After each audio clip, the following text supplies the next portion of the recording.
मन में ही अफसोस करते रह जाते हैं, उन्हें मालूम ही नहीं हुआ कभी कब आए और कब चले गए। इस प्रकार कवि कह रहे हैं कि एक जगह टिक कर रहना उनका स्वभाव नहीं है।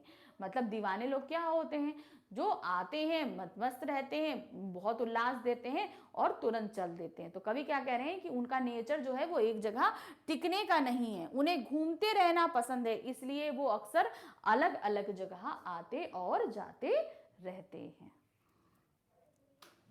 नेक्स्ट पैरा, किस ओर चले यह मत पूछो, चलना है बस इसलिए चले, जग से उसका कुछ लिए चले, जग को कुछ दिए चले। तो कहने का यहाँ क्या मतलब है, किस ओर चले हमसे मत पूछो, हमारी कोई मंजिल नहीं है, बस हमारा काम क्या है, चलते जाना। हमसे मत पूछो कि हम कहाँ जा रहे हैं, अर्थात हमारी कोई भी मंजिल नहीं है, चलना है बस इसलिए चले। हम यहाँ इस जीवन में आए हैं, हमको चलना है, घूमते रहना है, इसलिए हम बस चलते ही जा रहे हैं। जग से उसका कुछ लिए चले, मतलब इस जग से हमें जो भी चीजें अच्छी लगी, यानी कि ज्ञानवर्धक लगी, हमने वो सारा ज्ञान उस जग से प्राप्त किया।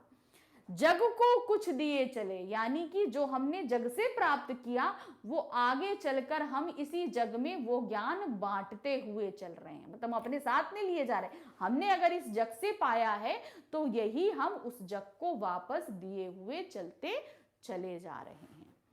तो दीवानों की हस्ती कविता में आगे कवि कहते हैं, मुझसे मत पूछो कहाँ जा रहा हूं, मुझे तो बस चलते रहना है इसलिए चलते जा रहा हूं।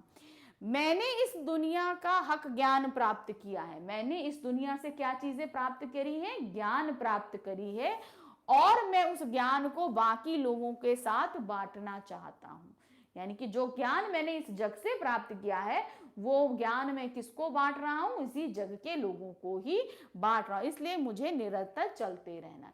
अब जब मैं कुछ ले रहा हूं और बांटना है तो एक ही जगह तो हम रुक नहीं सकते, तब क्या होगा, उस कंडीशन में हमको बराबर चलते ही रहना है और हम चलते ही जाएंगे। हाय लकी, क्या तुम मेरे बॉयफ्रेंड बनोगे? क्या डिंपल, तुम इतनी अमीर, मैं इतना गरीब, ये कैसे पॉसिबल है? डिंपल और लकी दोनों ही शहर की सबसे बड़ी। नेक्स्ट पैरा में, दो बात कही दो बात सुनी, कुछ हंसे और फिर कुछ रोए, हक कर कुछ सुख दुख के घूंटों को हम एक भाव में पिए चले। तो यहाँ पर क्या कह रहे हैं कि यहाँ पर हम जब किसी से मिलते हैं उनसे दो बात कहते हैं, दो बात सुनते हैं, यानी कि हम क्या है, दो बातें और दो सुनते भी, हम कहते भी हैं तो हम सुनते भी हैं। कुछ हंसे और फिर रो दिए, भाई उनकी बातों में कुछ हंसी होती है तो कुछ दुख और तकलीफ भी होती है, तो हम उस जगह अफसोस भी कर देते हैं, रो भी लेते हैं। हक कर कुछ सुख दुख के घूंटों को हम एक भाव में पिए चले।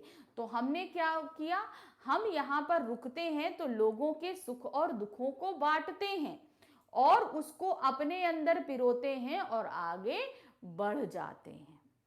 क्या दिया इसको, भगवती चरण वर्मा दीवानों की हस्ती कविता में इन पंक्तियों में कह रहे हैं कि वो जहां भी जाते हैं लोगों से घुलते मिलते रहते हैं, जहां पे भी जा रहे हैं वो घुल मिल रहे हैं, तभी तो दो बातें कह रहे हैं और सुन रहे हैं, तो घुलते मिलते चलते हैं और सुख दुख बांटते हैं, उनके सुखों और दुखों को बांटते हैं।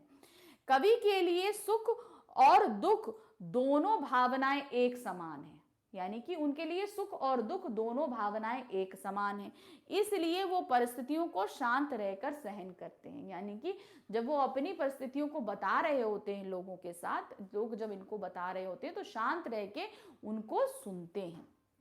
इस तरह कवि अपने मार्ग पर चलते हुए लोगों का सुख दुख बांटते हैं और उन्हें एक समान ढंग से ग्रहण करके आगे बढ़ते जाते हैं, यानी कि उन्हें जो कुछ भी प्राप्त होता है वो समान रूप से ग्रहण करते हैं और